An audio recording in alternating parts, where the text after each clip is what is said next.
요한일서 5장 13절에서 21장 우리 같이 읽겠습니다. 시작. 내가 하나님의 아들의 이름을 믿는 너희에게 이것을 쓰는 것은 너희로 하여금 너희에게 영생이 있음을 알게 하려 함이라. 그를 향하여 우리가 가진 바 담대함이 이것이니 그의 뜻대로 무엇을 구하면 들으심이라. 우리가 무엇이든지 구하는 바를 들으시는 줄을 안즉 우리가 그에게 구한 그것을 얻은 줄을 또한 아느니라. 누구든지 형제가 사망에 이르지 아니하는 죄에 범하는 것을 보거든 구하라. 그리하면 사망에 이르지 아니하는 범죄자들을 위하여 그에게 생명을 주시리라. 사망에 이르는 죄가 있으니 이에 관하여 나는 구하라 하지 않는다. 모든 불의가 죄로 돼 사망에 이르지 아니하는 죄도 있도다. 하나님께로부터 난 자는 다 범죄하지 아니하는 줄을 우리가 아노라. 하나님께로부터 나신 자가 그를 지키심에 악한 자가 그를 만지지도 못하느니라. 또 아는 것은 우리는 하나님께 속하고 온 세상은 악한 자 안에 처한 것이며, 또 아는 것은 하나님의 아들이 이르러 우리에게 지각을 주사 우리로 참된 자를 알게 하신 것과 또한 우리가 참된 자 곧 그의 아들 예수 그리스도 안에 있는 것이니 그는 참 하나님이시요 영생이시라. 자녀들아 너희 자신을 지켜 우상에게서 멀리하라. 아멘. 우리가 요한일서를 묵상하면서 한 주간을 보냈습니다. 시간 우리가 우리의 정체성이 무엇인지 우리는 알겠죠. 우리는 하나님의 자녀다라고 하는 사실이죠.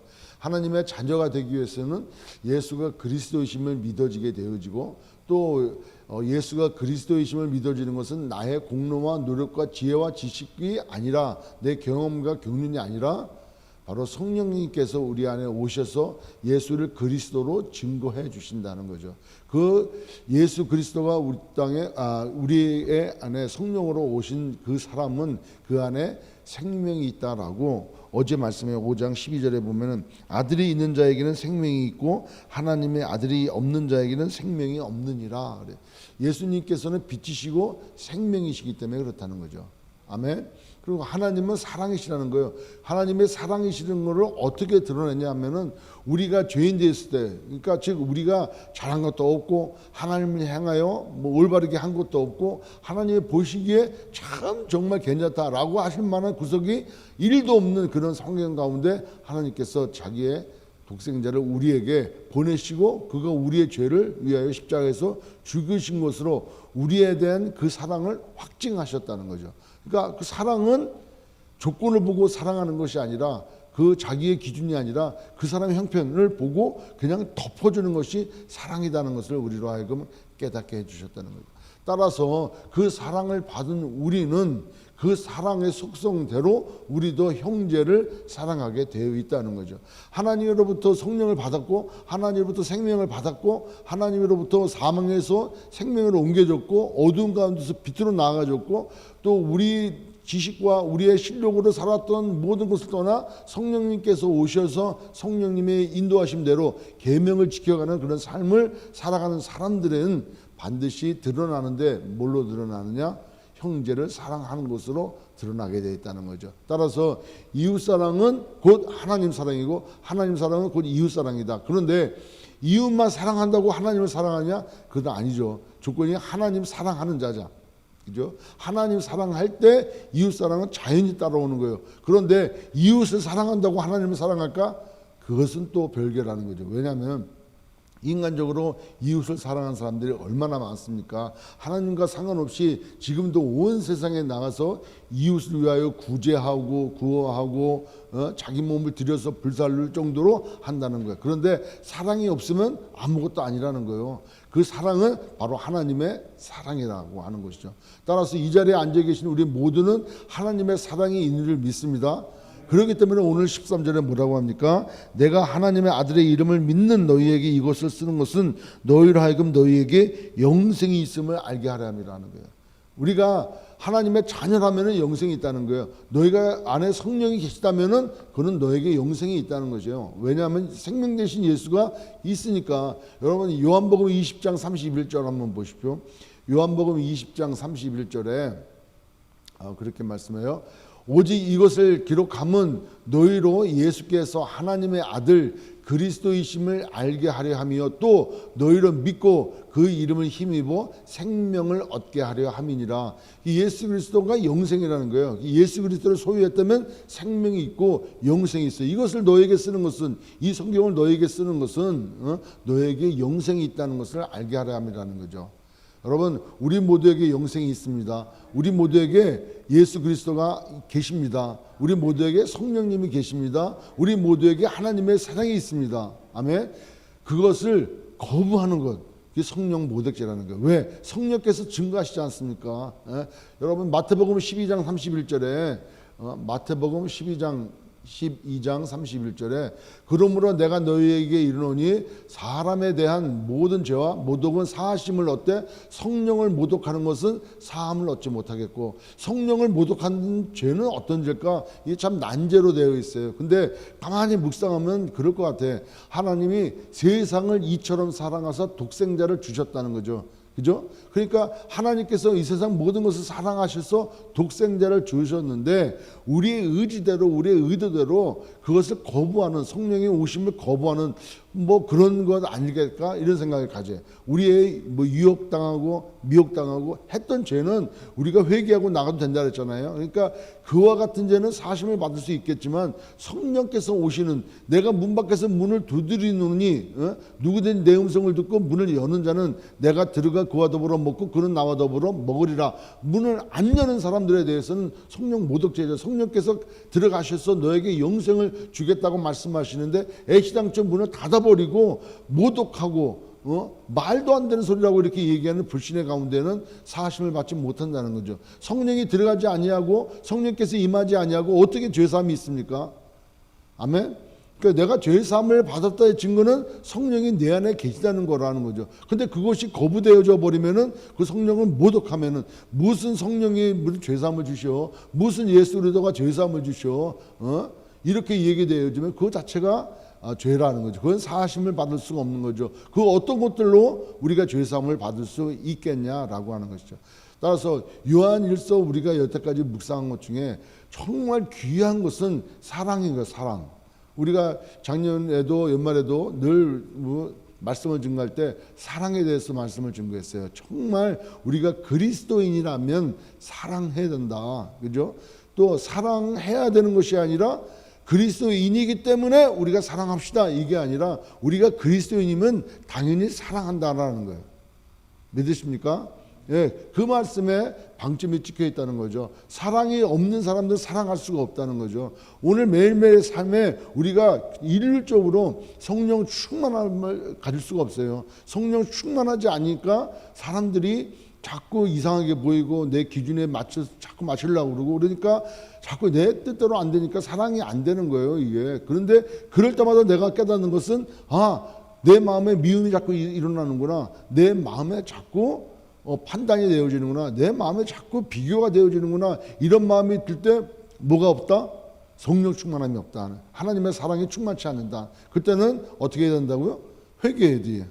회개해야 된다. 하나님, 내가 자꾸 내 생각을 자꾸 나갑니다. 내 생각을 없애주시고 성령으로 충만케 하여 주시옵소서. 그래서 사랑할 수 있는 자가 되게 하여 주옵소서. 여러분, 오늘 마지막에 자녀들아 너희 자신을 지켜 우상에게서 멀리하라 그래요.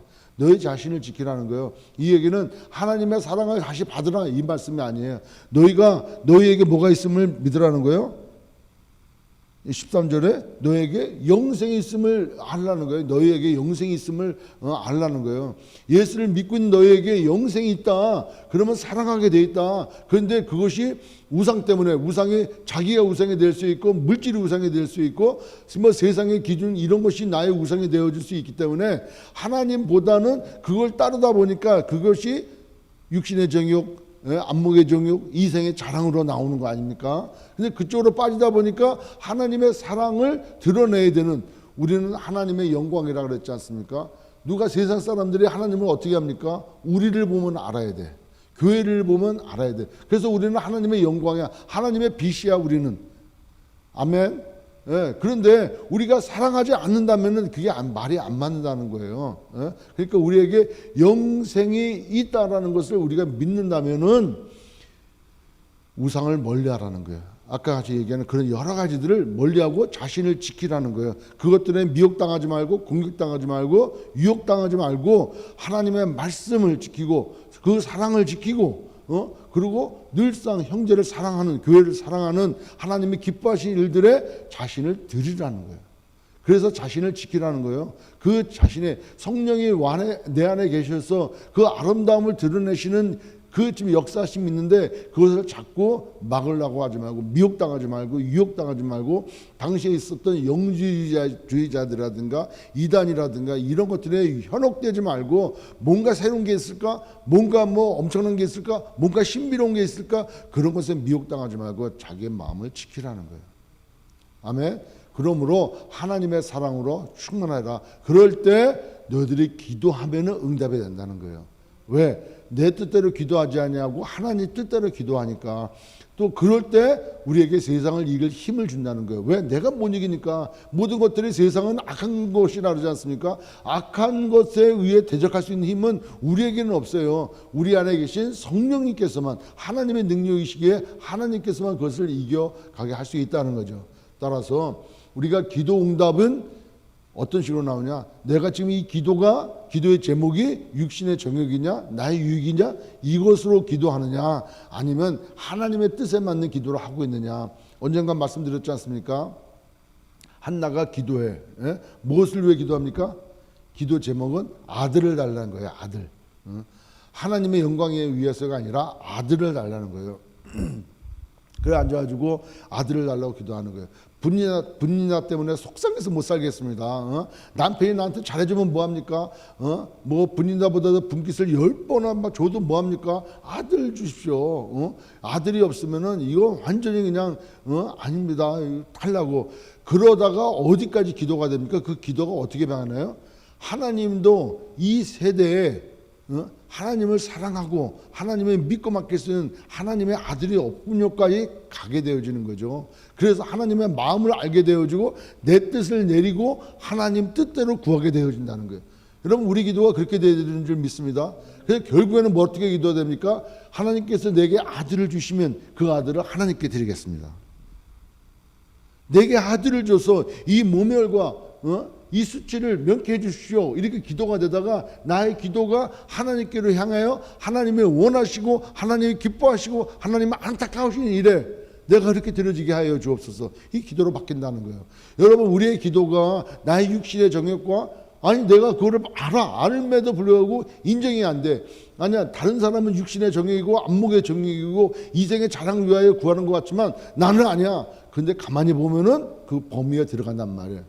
예? 근데 우리가 정말 하나님을 사랑하는 자라면 하나님께 나아가는 기도를 하게 되어 있어요. 그 기도가 나중에는 하나님 이게 다 하나님의 영광을 위하여 쓰여지게 해달라고. 그렇게 기도가 바뀌어. 그러고 나서 한나같이 이 아들을 주시면 그 아들을 하나님 앞에 드리겠습니다. 그래서 할례 하고 그러고 난 다음에 하나님 앞에 드리지 않습니까? 그게 우리가 알고 있는 사무엘 아닙니까? 그러니까 한 시대에 하나님의 마음을 증거했고 하나님 인도하신 뜻대로 그렇게 사울 왕에게 다윗 왕에게 기름 부음을 준 마지막 선지자가 되지 않습니까? 여러분 우리의 신앙생활이 하나님의 뜻을 알려고 하는데 우리가 초점을 맞춰야 되고 하나님의 사랑을 가진 자는 생명이 있고 영생이 있고 그 안에 성령이 계심으로 하나님을 기쁘시게 해드리는 대로 나간다. 그렇게 되기 때문에 당연히 형제를 사랑하게 된다. 그 마음이 자꾸 안 된다는 것은 죄를 범하게 되어지는 것이고 그 하나님이 기뻐하지 않으신다는 거예요. 반드시 그렇게 되어 있다. 따라서 그런 우상에 그런 유혹에 빠지게 되어질 때 회개하고 저는 미쁘시고 의로사 우리의 모든 죄를 깨끗게 해주신다는 거예요. 그렇게 해서 우리가 진정 사랑하고 진정 하나님의 뜻을 이루고 또 진정으로 하나님의 원하시는 그런 삶, 순종하는 삶, 그런 삶으로 영광 돌리시는 저와 여러분 되시길 주의 이름으로 축원합니다. 여러분 다른 게 없습니다. 하나님을 기쁘시게 해드리는 일인 거예요. 우리의 사역이 크고 작고 모든 사역의 가장 기본이 거기서 시작됐냐 하는 거예요. 그러니까 고린도전서 13장 얘기하지 않습니까? 모든 것을 쌓더라도 사랑이 없으면 우리는 꽹과리여 갖고 아무것도 쓸모없다는 거잖아요. 그 사랑이 있어야 돼. 모든 것의 출발은 사랑이다.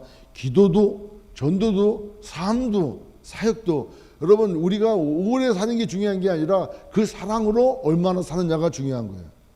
아멘? 그렇지 않습니까? 우리가 많은 사역이 중요한 게 아니라 그 사랑으로 시작한 사역이 얼마나 되냐 하는 거예요. 우리의 매일매일 기도가 하나님 앞에 24시간 드려지는 기도를 하고 40일 기도를 뭐 밥 먹듯이 하더라도 그게 없으면 아무것도 아니라는 거예요. 따라서 우리 자신을 지키시는 저와 여러분 되시길 주의 이름으로 축원합니다. 하나님께서 우리를 사랑하신 그 사랑이 얼마나 큽니까? 그 사랑 받은 우리는 당연히 마땅히 하나님의 자녀로 사랑받은 자로 하나님께서 기억되신 바 그 사람으로 순종하여 살아 하나님 앞에 영광 돌리는 또 2021년 되어주시는 저와 여러분 되시기를 주의 이름으로 축원합니다.